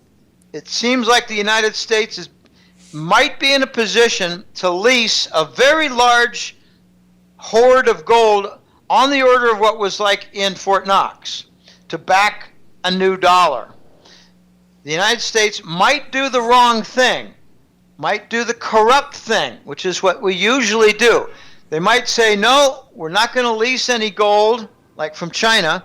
We're going to go our own way and have a legitimate new dollar with deep storage gold backing it up, but also the strategic petroleum reserve for an oil backing component, and also some kind of a natural gas backing that could include a whole array of giant gas storage silos across the country. All this backing up, and maybe even some a list of 50 different mining deposits for copper and for iron and whatever, aluminum, tungsten, strontium, titanium, whatever. We might have a metal, energy, and gold and silver backing for the Scheist dollar, but it will have to overcome the international audits.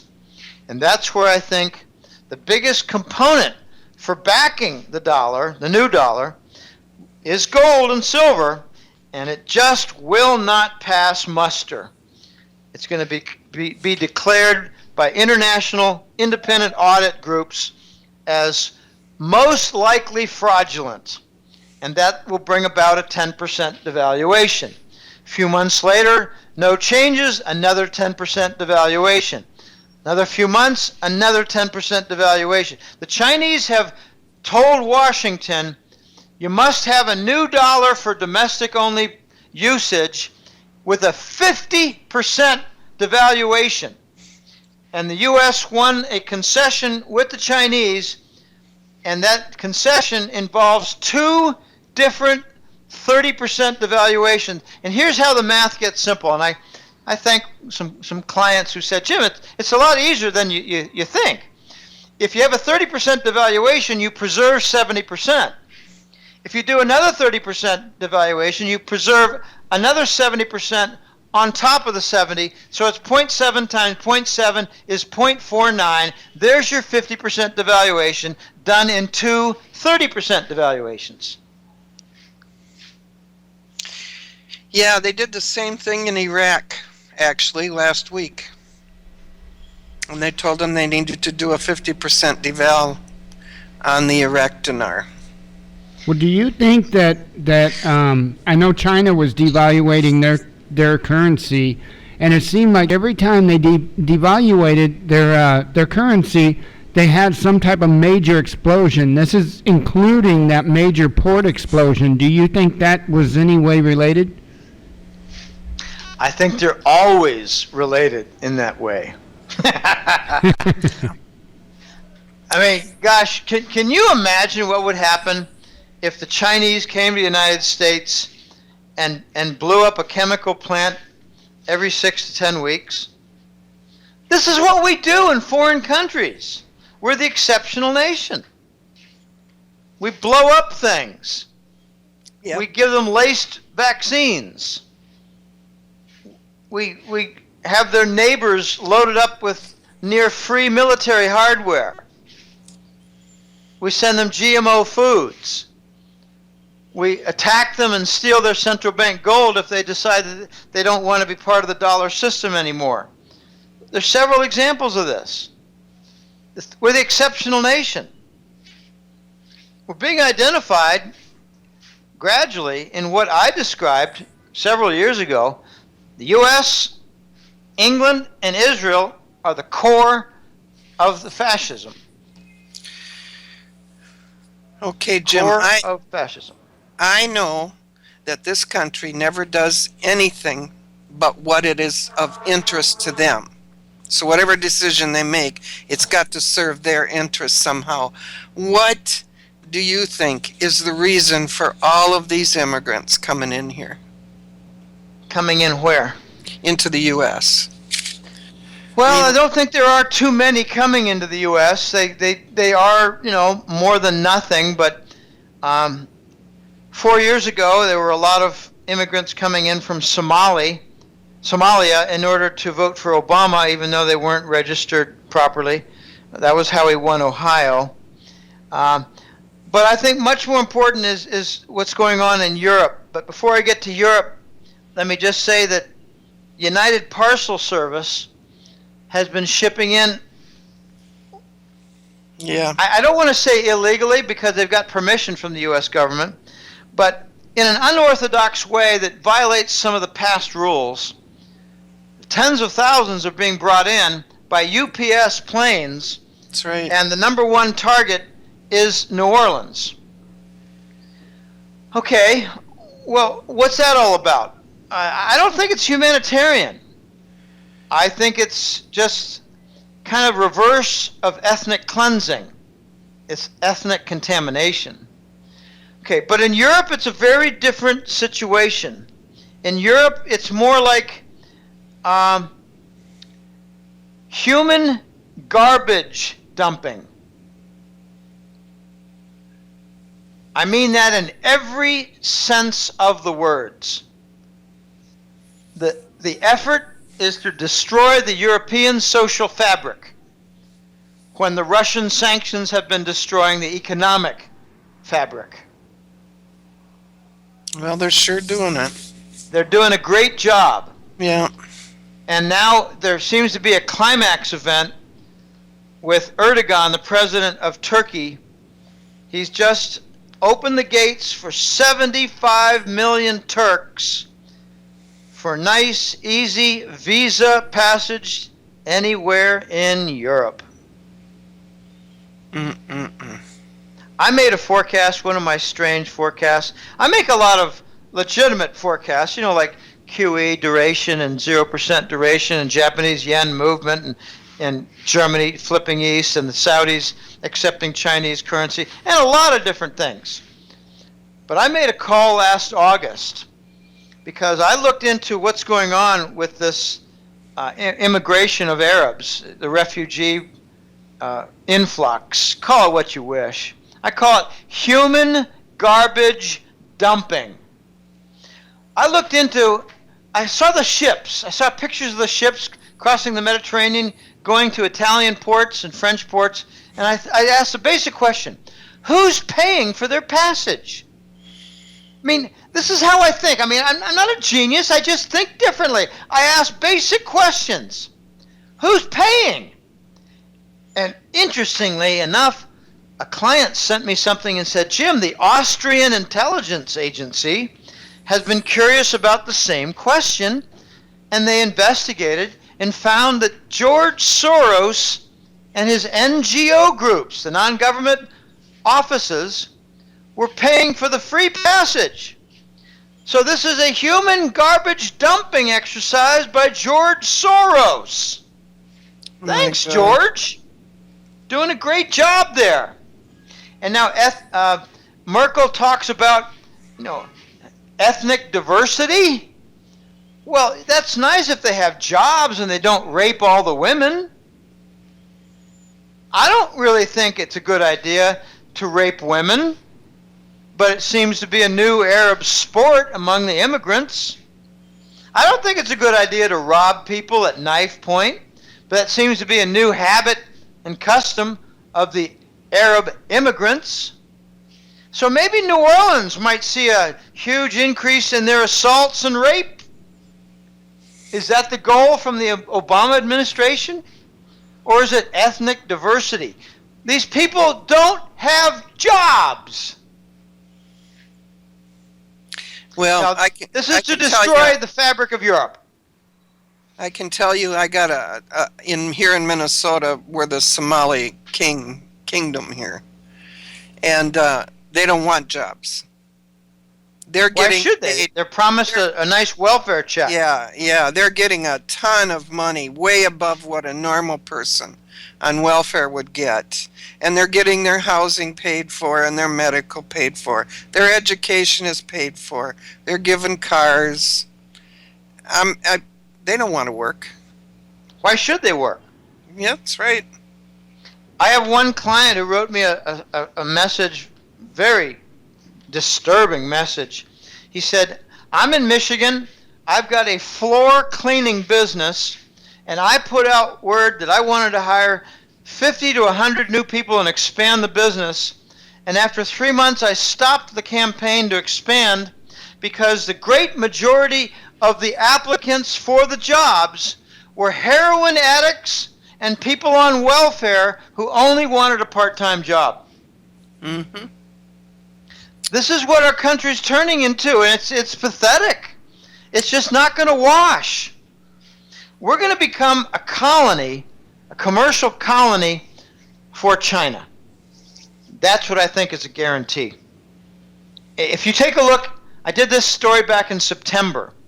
You touch on a state on a website, like you touch on New York State, and up comes 250 companies, names, for the free trade zone that was set up by the government of the state.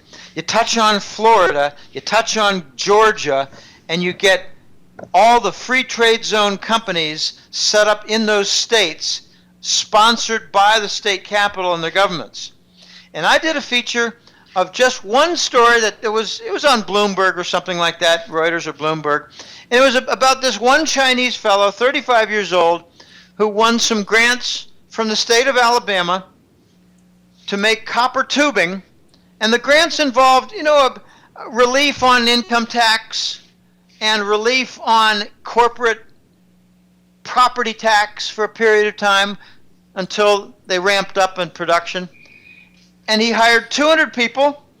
They had very limited fringe benefits, and 1/3 of the copper tubing output went to China.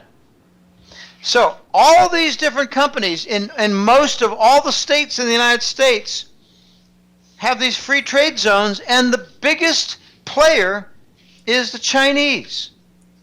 I'm not talking about the Communist Chinese Party. I'm talking about individual Chinese entrepreneurs who work out deals with the state government in the free trade zone, getting breaks in income tax and property tax, set up shop, hire people. Americans have lost their entire concept of capital. And they don't really know much about money, and they don't know anything about inflation. Yeah, I agree with that. And that's been done in our schools. Our kids can't even add a number together without a calculator anymore. I try to do some multiplication in my head. It's kind of fun. Doing a percentage, like what's 12% of 850? Things like that. I've got my little devices, and I learned before the calculators were invented. I had a little manual calculator where you add things and you carry one to in the tens, or you add them up and you carry one into the hundreds. And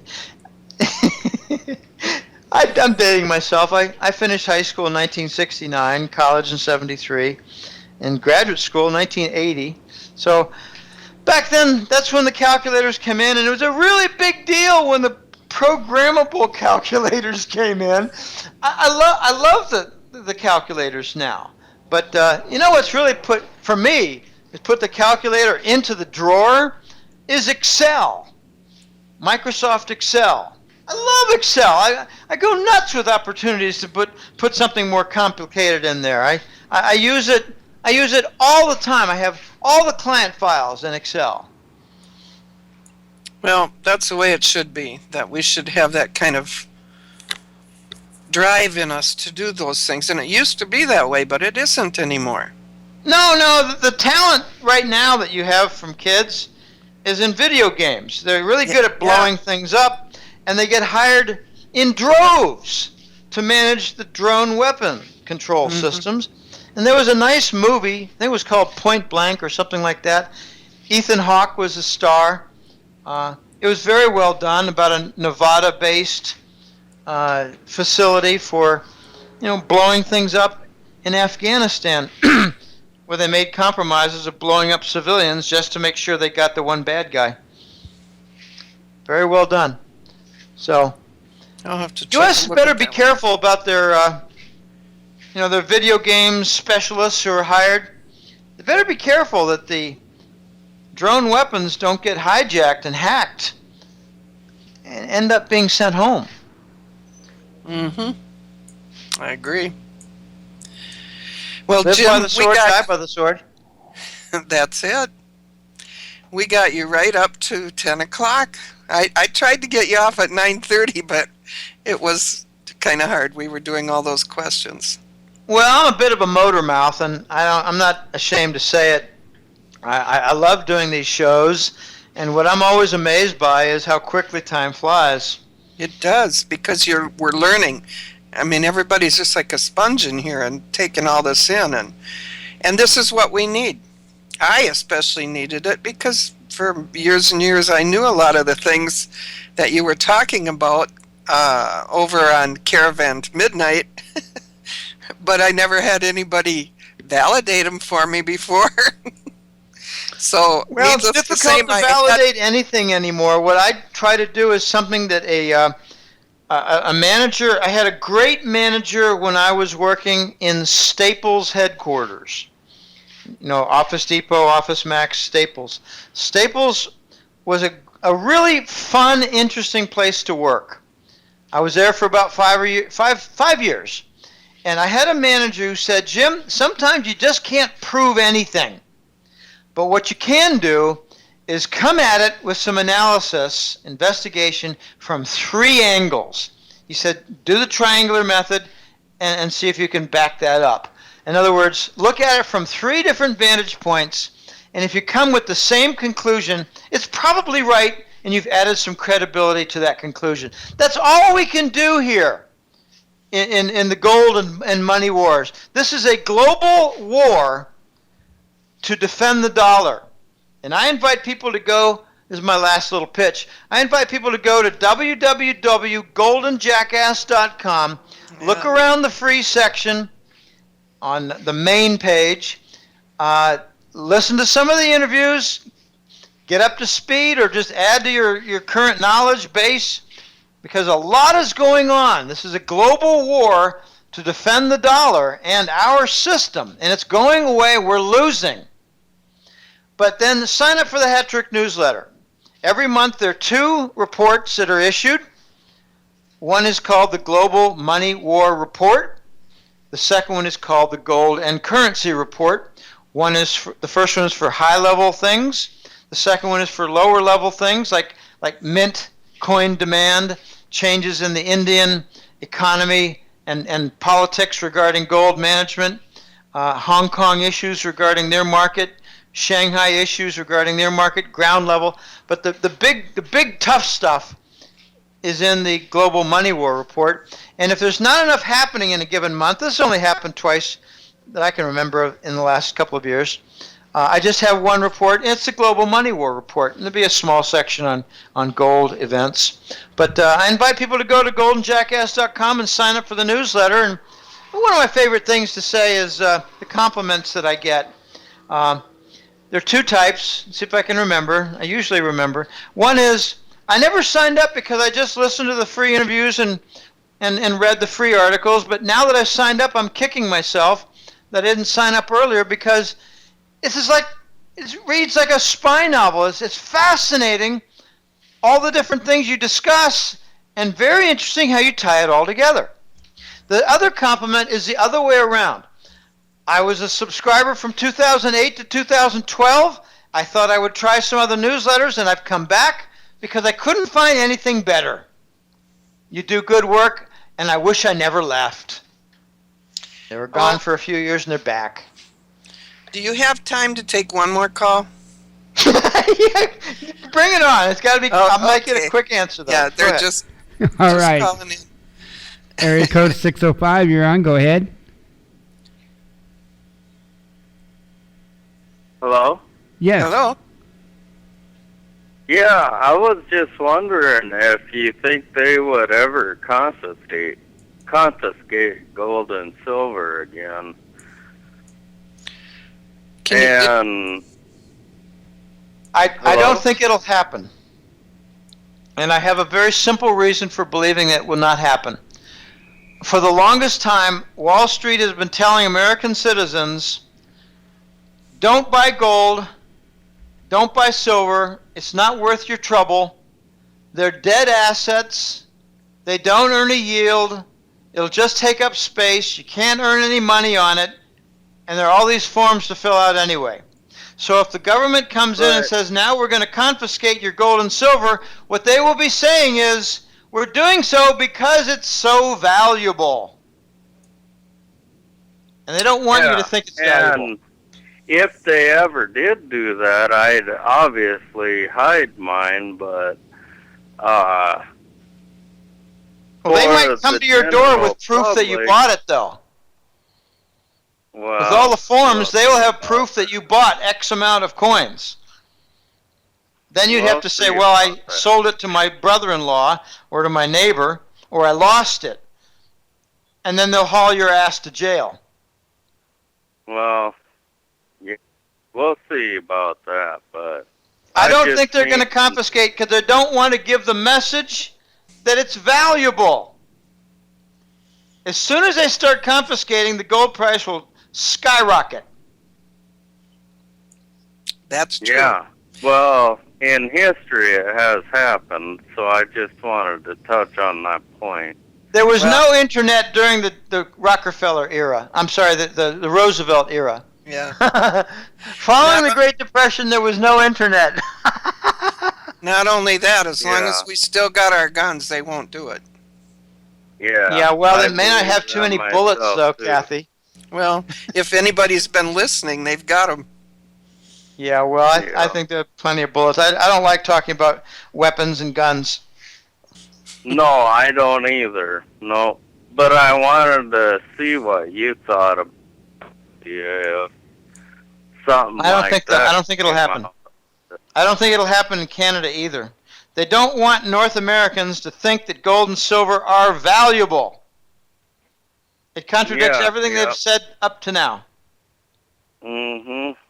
And they've been doing things to, keep it down, the price of it, you know what I mean. Yeah, if they start confiscating, watch the price go up, up, up very, very quickly. Yeah. Okay, look, I'm going to have to close it here. I've got some things I need to do, and it's getting late here. Thank you very, very much. I'll be calling you in the future, Jim. Well, it's a pleasure being on, Kathy, and we'll have to do this again sometime in the future. Yes, we do. Yeah. Keep us abreast of things here. Okay. God bless you. Yep. Thank you. Okay. All right. Bye now. All right, bye-bye. Yep. Bye. And that brings us to a close of the show, which I'm so glad he came on. So am I. That was great. Yeah, when I heard him on Caravan to Midnight, I was just like jumping for joy, man. You know how it is when God has told you something and nobody knows this thing and everybody thinks you're nuts for years. Right. And he just was validating everything for me. Matter of fact, I'm going to call one of my friends when I get done here and say, guess what?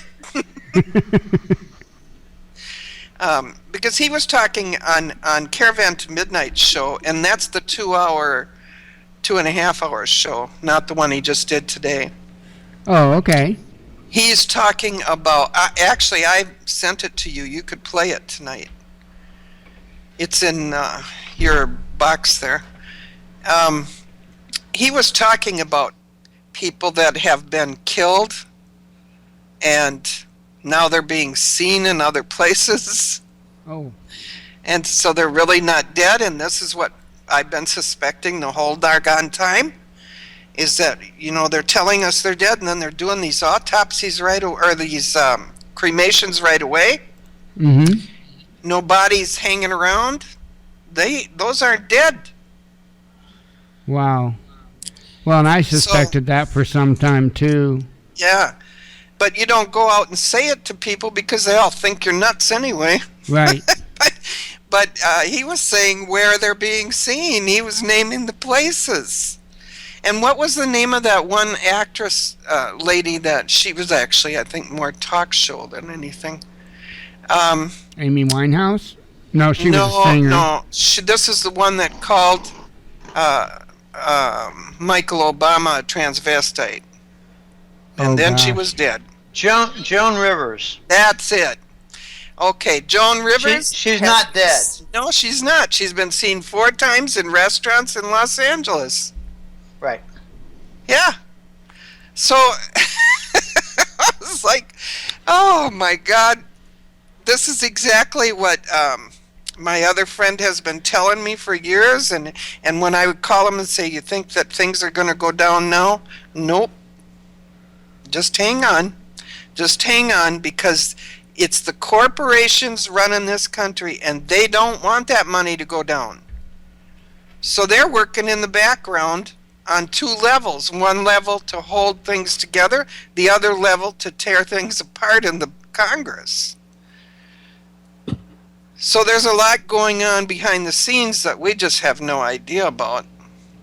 I received a report the other day, but I have no way of checking it and know if it's true or not, but I've been told that the military has taken over Obama and that he's no longer in control. The military is. Well, you know that Obama is not in control when he's no longer playing golf. Well, yeah. Oh, you're right. He hasn't been. I didn't even think of that. Wow. Well, then maybe it is true. I don't know. I don't have a single colleague on my group of 10 or 11 who believes the story, because the story is the same as what was being bandied about back in November, December, and January. So what's different now? And it was the same person doing it. That's why I just said, oh, really? So I didn't make a report on it. But your point is well taken. There hasn't been any golf. He's played more golf than any president in the history of the country. Yep. He also puts his feet up on the extremely valuable Oval Office furniture more than any president in history, which is a sign of his disrespect.